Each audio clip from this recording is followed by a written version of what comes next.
¿Qué tal? ¿Cómo estás? Que Dios te bendiga. Pues bueno, ya terminamos la sección de estudio bíblico, un panorama general de la Biblia. Y continuando con esto, ahora vamos a iniciar otro nuevo estudio que se llama Vida y enseñanzas de Jesús según Marcos. Y vamos a iniciar con el capítulo 1 del Evangelio de Marcos.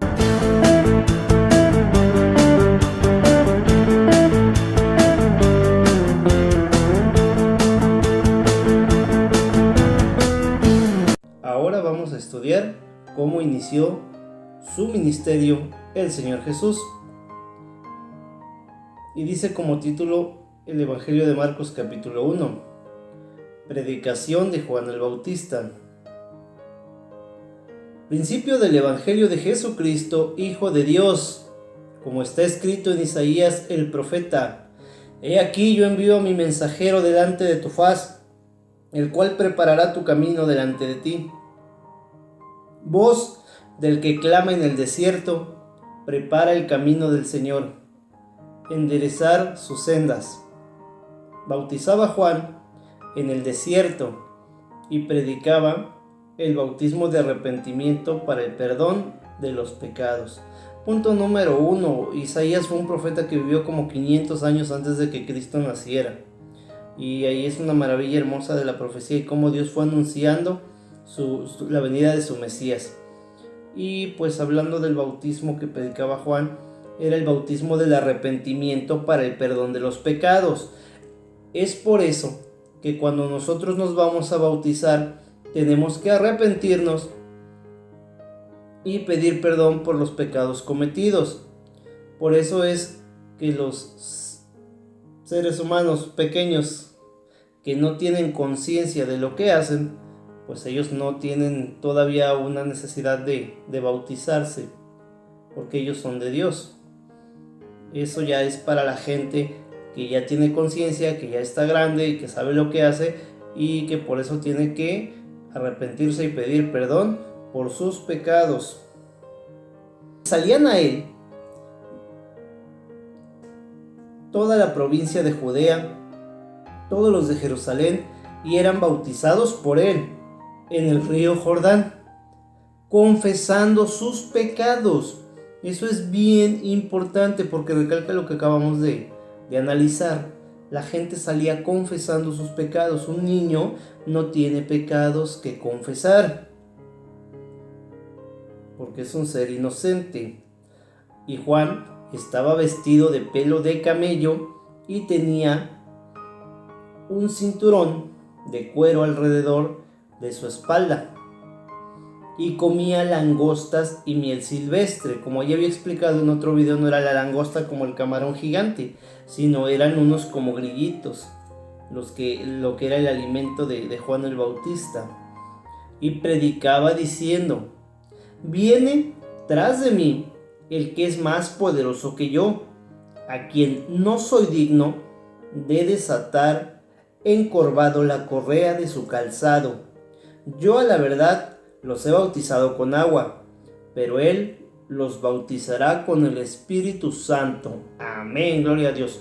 ¿Cuál es la diferencia en ser bautizado con agua y ser bautizado con el Espíritu Santo?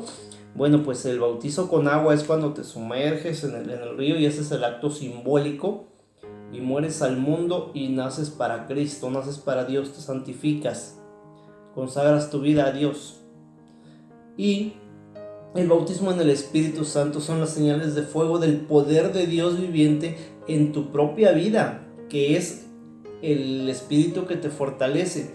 El hecho de que tengas el Espíritu Santo en tu vida es el sello de que tú eres un hijo de Dios. Y de ahí en adelante, Él es el que va a guiar tu vida. Problemas siempre vamos a tener, pero ya no vamos a estar solos porque Él es el consolador, el que nos va a dar la fortaleza para seguir adelante. Dice en el nombre de Jesús, el bautismo de Jesús. Aconteció en aquellos días que Jesús vino de Nazaret de Galilea y fue bautizado por Juan en el Jordán. Y luego, cuando subía del agua, vio abrirse los cielos y al Espíritu como paloma que descendía sobre él. Y vino una voz de los cielos que decía: Tú eres mi Hijo amado, en ti tengo complacencia. Ese fue el bautizo de Jesús, es el testimonio de lo que Marcos vio. Aquí también hay algo bien importante. Primero, dice que cuando Jesús venía del agua, vio abrirse los cielos y al Espíritu como paloma que descendía sobre él. Al Espíritu como paloma. Esto también ya lo habíamos tocado. Es una expresión metafórica. Es cuando dicen salió como de rayo. Pero no es que literalmente te hayas convertido en un rayo, sino que están comparando que ibas tan rápido como lo es un rayo. Se puso como loco. Obviamente es una persona que se altera, pero no quiere decir que padezca de sus facultades mentales. Entonces, utilizando esta analogía, cuando el Espíritu Santo desciende como paloma, se está refiriendo a la acción de cómo las palomas descienden y aterrizan. A eso se refiere, no que literalmente hubiera sido una palomita que se le paró en la cabeza. A eso se refiere. Está siendo metafórico. Descendía como paloma, pero desde entonces lo agarraron literal y cualquier forma de querer interpretar al Espíritu Santo están dibujando palomitas. Y dicen, ahí está el Espíritu Santo. Y está solo diciendo que descendía como paloma, no que era una paloma literalmente. Y después también viene algo que dice que vino una voz del cielo que decía: Tú eres mi Hijo amado, en ti tengo complacencia. Y muchas personas que abrazan todavía o vienen arrastrando enseñanzas de la religión tradicional, aún ya siendo cristianos evangélicos, agarran esa porción bíblica para querer sustentar una doctrina que se llama la Trinidad, que también ya hemos hablado de que pues la palabra Trinidad ni siquiera viene en la Biblia. ¿Por qué sucede aquí que se aparecen estas tres revelaciones? Bueno, como ya lo habíamos explicado anteriormente, el Señor Dios Todopoderoso uno es, pero se nos manifiesta o se nos presenta, se nos revela de diferentes formas. Lo que fue en el Antiguo Testamento se reveló como el Dios de los ejércitos, el Padre, el Creador. En el Evangelio se hace hombre y se nos revela como Jesucristo. Y por último, cuando Jesucristo se va, dice que no nos dejará solos y que nos enviará el Consolador. Se nos revela a partir del nacimiento de la iglesia con los apóstoles como Espíritu Santo, pero es el mismo Dios. No son tres personas, es un solo Dios que se revela o se manifiesta de tres diferentes maneras. Ya habíamos puesto el ejemplo. Otra vez, mi mamá me va a conocer como su hijo y le van a decir: oiga, ¿su hijo es una persona? Sí, mi hijo es una persona. Y le van a preguntar a un amigo: oye, ¿tu amigo es una persona? Sí, mi amigo es una persona. Y le preguntan a mi hijo: oye, ¿tu papá es una persona? Sí, mi papá es una persona. Ah, entonces son tres personas en una sola. No. Es la misma persona, es una sola persona que se le está llamando de diferente manera. No hay más. Entonces, para que entendamos por medio del Espíritu Santo y que Dios nos revele que Dios no es una Trinidad. Eso ya es una doctrina de otras religiones que fue añadida por la religión tradicional para que más gente se identificara con ellos. Luego viene la tentación de Jesús y luego el Espíritu le impulsó al desierto y estuvo allí en el desierto 40 días y era tentado por Satanás y estaba con las fieras y los ángeles le servían. Pues ahí resume muy brevemente el tiempo que estuvo Jesucristo orando y ayunando en el desierto, y cómo también él fue tentado por el diablo, quien le ofrecía que se postrara ante él. Obviamente Jesucristo pues lo rechazó. Y por medio de ese ejemplo, pues él nos enseña que si oramos y ayunamos, pues nuestra fortaleza espiritual va a aumentar y vamos a poder resistir al diablo, y el diablo se irá de nosotros. Jesús principia su ministerio, dice el 14. Después que Juan fue encarcelado, Jesús vino a Galilea predicando el evangelio del reino de Dios, diciendo: el tiempo se ha cumplido y el reino de Dios se ha acercado. Arrepiéntanse y crean en el evangelio. Ahí entendemos el reino de Dios como su persona. El reino de Dios se ha acercado. O sea, yo, Jesucristo, yo, Dios, me he acercado a ustedes, humanidad, y estoy aquí. Arrepiéntanse de sus pecados. ¿Para qué? Para que tengan salvación y vida en abundancia. Jesús llama a 4 pescadores. Empezaba a reunir a sus discípulos. Andando junto al mar de Galilea, vio a Simón y a Andrés, su hermano, que echaban la red en el mar, porque eran pescadores. Y les dijo Jesús: vengan en pos de mí, y haré que sean pescadores de hombres. Y dejando luego sus redes, le siguieron. ¿A qué se refiere ser pescador de hombres? Bueno, pues ser pescador de hombres es cuando tú compartes que en Cristo hay salvación y vida en abundancia, y un pecador se arrepiente, recibe a Jesucristo, se bautiza y persevera en la doctrina y en la fe cristiana para buscar la salvación de su alma. Entonces ya pescaste un hombre, una alma. Entonces así es como tú vas compartiendo el mensaje de Dios, y cada que un pecador se arrepiente, pues tú acabas de pescar un alma, de salvarla para Cristo. Dios la salva a través del mensaje que tú le compartes, y es hermoso ser pescador de hombres. Es una satisfacción muy grande que cuando le compartes a alguien el amor de Dios y ves cómo es quebrantado por el Espíritu, y esa persona se arrepiente y Dios le da una nueva vida. Es algo maravilloso que tienes que experimentar. Pasando de allí un poco más adelante, vio a Jacobo, hijo de Zebedeo, y a Juan, su hermano, también ellos en la barca, que remendaban las redes. Y luego los llamó, y dejando a su padre Zebedeo en la barca con los jornaleros, los siguieron.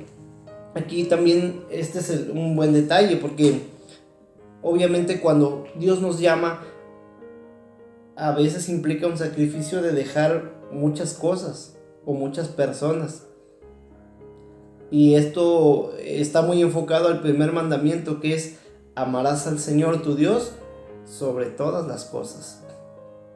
Se dice fácil, pero tiene su esfuerzo. Bueno, después nos cuenta la historia de un hombre que tenía un espíritu inmundo. Y entraron en Capernaum, y todos los días de reposo entraron en la sinagoga y enseñaba. La sinagoga, como ya habíamos dicho, es el edificio donde se reunían los judíos a leer sus libros y la ley de Moisés, y se admiraban de su doctrina. Doctrina quiere decir enseñanza, porque les enseñaba como quien tiene autoridad y no como los escribas, que eran los religiosos de su época. Pero había en la sinagoga de ellos un hombre con espíritu inmundo que dio voces, o sea, con un demonio, diciendo: ¿qué tienes con nosotros, Jesús Nazareno? ¿Has venido para destruirnos? Sé quién eres, el Santo de Dios. Pero Jesús le respondió diciendo: cállate y sal de él. Y el espíritu inmundo o demonio, sacudiéndole con violencia y clamando a gran voz, salió de él. Aleluya, gloria a Dios. Qué hermosos milagros, cómo el Señor nos puede hacer libres por medio de la fe y de su poder y su infinita misericordia. Y todos se asombraron de tal manera que discutían entre sí diciendo: ¿qué es esto? ¿Qué nueva doctrina es esta que con autoridad manda aún a los espíritus inmundos y le obedecen? Gloria a Dios. Y muy pronto se difundió su fama por toda la provincia alrededor, de Galilea. El Señor tiene el poder para liberar de los demonios a los oprimidos, y eso fue en su época, cuando Él estuvo caminando, fue cuando nació la iglesia y lo sigue siendo ahora. Aún hay liberación de espíritus inmundos y también son experiencias fuertes, pero donde podemos ver el poder, la gloria y la maravilla de Dios.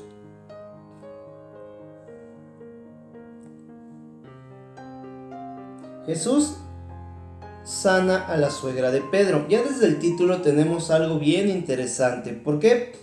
Porque la religión tradicional pues dice que si tú le quieres servir a Dios, pues tienes que entrar en celibato. ¿Qué es el celibato? Que no debes de tocar hombre o mujer, no tienes que tener relaciones sexuales, no puedes casarte, no puedes tener hijos, porque te casas con Dios, ya seas monja o seas sacerdote. Pero ¿qué nos dice realmente la historia? ¿Qué nos dice la Biblia?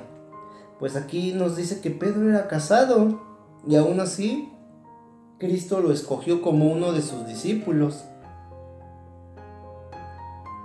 ¿Y qué nos dice el versículo 29?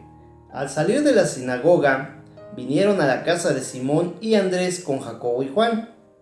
Y la suegra de Simón, o sea Pedro, estaba acostada con fiebre, y enseguida le hablaron de ella.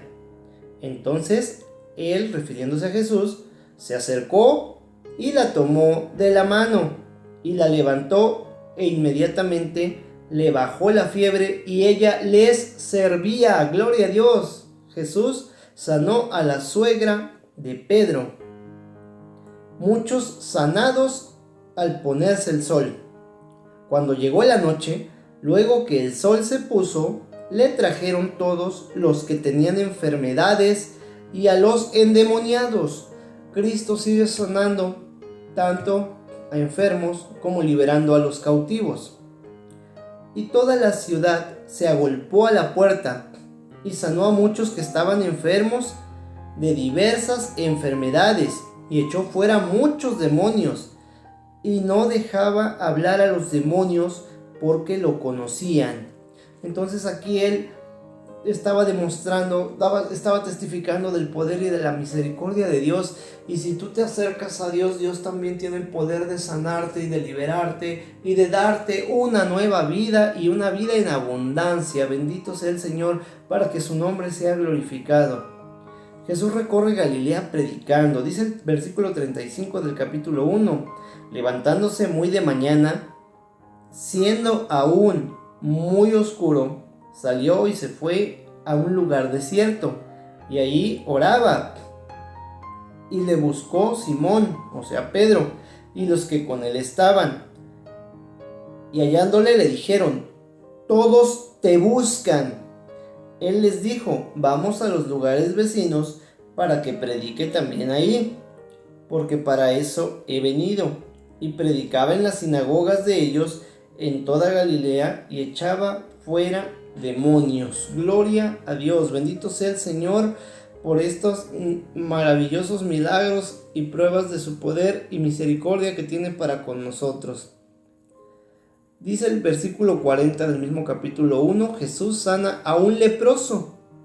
La lepra era una enfermedad que estaba muy fuerte, no puedo decir como de moda, porque pues no es algo muy gustoso, pero era como en nuestros días, pues lo que es el cáncer, el SIDA, todas ese tipo de enfermedades que pues, por ejemplo, el SIDA pues ya no tiene cura. Si te la detectan, ya no hay. El cáncer, pues si la detectan a temprana fase, pues todavía hay remedio, pero ya en una etapa avanzada ya no se puede hacer nada, según la ciencia, porque para Dios no hay imposibles.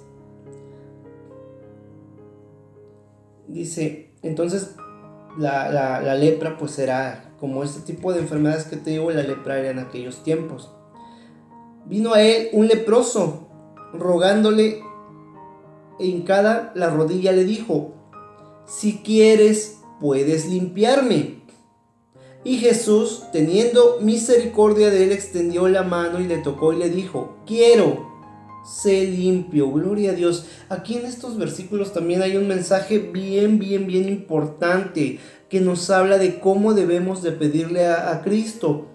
Hay una ocasión en la que Cristo dice: piden y no reciben porque piden mal.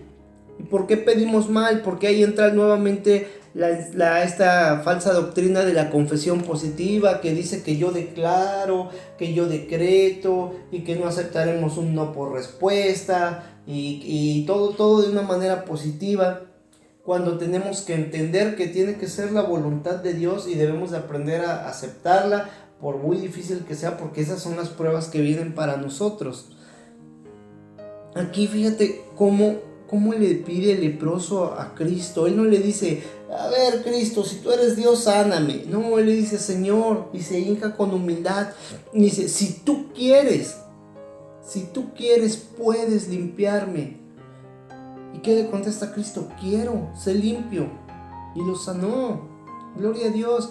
Pero en el pedir está el recibir. Dios no es el genio de la lámpara mágica que nos va a conceder todos nuestros deseos. Él sabe qué es lo que más nos conviene. Por eso es importante que aprendamos a tener humildad y a saberle pedir y aceptar su voluntad. Él mismo nos pone el ejemplo antes de que empiece la pasión y todos los latigazos y bofetadas y escupitajos que le van a dar, antes de que claven en sus manos los clavos. Él ya sabe todo lo que va a pasar, y en una oración orando, poniéndonos el ejemplo, dice: si es posible que pase de mí esta copa, pero hágase tu voluntad y no la mía. Poniendo el ejemplo de la sumisión que nosotros debemos de tener con Dios. Y muchas veces eso nos cuesta mucho trabajo. Dios no murió para que nosotros estemos cumpliendo nuestros deseos personales o como nos dice la doctrina de la prosperidad, que nos dé camionetas y residencias y negocios prósperos. Sí, algunos tendrán la bendición de tenerlo, pero no es el fin. El fin es la salvación de las almas, y eso no se nos tiene que olvidar. Y dice el 42: y así que él hubo hablado, al instante la lepra se fue de aquel y quedó limpio. Gloria a Dios. Entonces le encargó rigurosamente y le despidió luego. Y le dijo: mira, no digas a nadie nada, sino ve y muéstrate al sacerdote y ofrece por tu purificación lo que Moisés mandó, para testimonio a ellos. Aquí entramos en otro tema importante. Él no manda que cumpla la ley de Moisés. Y hay mucho debate entre si ya la ley ya no sigue o si la ley sí sigue. Y luego nos ponen ejemplos de que Jesús la cumplía, pero sí. ¿Por qué la cumplía él? Porque él sí era judío. Él sí tenía que cumplirla. Aparte, todavía no se consumaba su sacrificio. Hasta que él dice consumado es, entramos en la etapa de la gracia, porque es cuando el velo del templo se rasga y tenemos apertura y entrada al lugar santísimo y a la presencia de Dios. Por eso es que él también cumplía con la ley. Pero una vez que se fue, él comenzó a publicarlo mucho y a divulgar el hecho, de manera que ya Jesús no podía entrar abiertamente en la ciudad, sino que se quedaba afuera en lugares desiertos, y venían a él de todas partes. Bendito sea el Señor. Ojalá volvamos a tener un avivamiento así, donde todos busquemos a Cristo y vayamos de todos lugares y nos reunamos para escuchar su bendita palabra. Y precisamente este es uno de los medios por los cuales ahora podemos escuchar la palabra de Dios. ¿Por qué? Porque pues ahora en la actualidad la mayoría de las personas usan los medios electrónicos como YouTube, como Facebook, como Instagram, como Twitter, para poder comunicarse. Entonces, si podemos ver algún video de chistes, si podemos ver alguna serie de acción, alguna película, alguna comedia, ¿por qué no poder por este medio también meditar y analizar la palabra de Dios para edificación de nuestra alma, y que realmente sea de provecho y de bendición el uso del internet y de las redes sociales. Espero que este mensaje te haya sido de bendición. Compártelo con más almas que no conozcan a Cristo, y con esto estaremos siendo pescadores también, a lo mejor de una manera digital, pero nos va empezando a instruir para que el reto sea que lo hagamos de manera personal con la gente que nos rodea. Ese es el reto, y que ganemos más almas para Cristo. Dale me gusta, suscríbete al canal si no lo has hecho y comparte. Te agradezco tu atención y que Dios te siga bendiciendo en gran manera.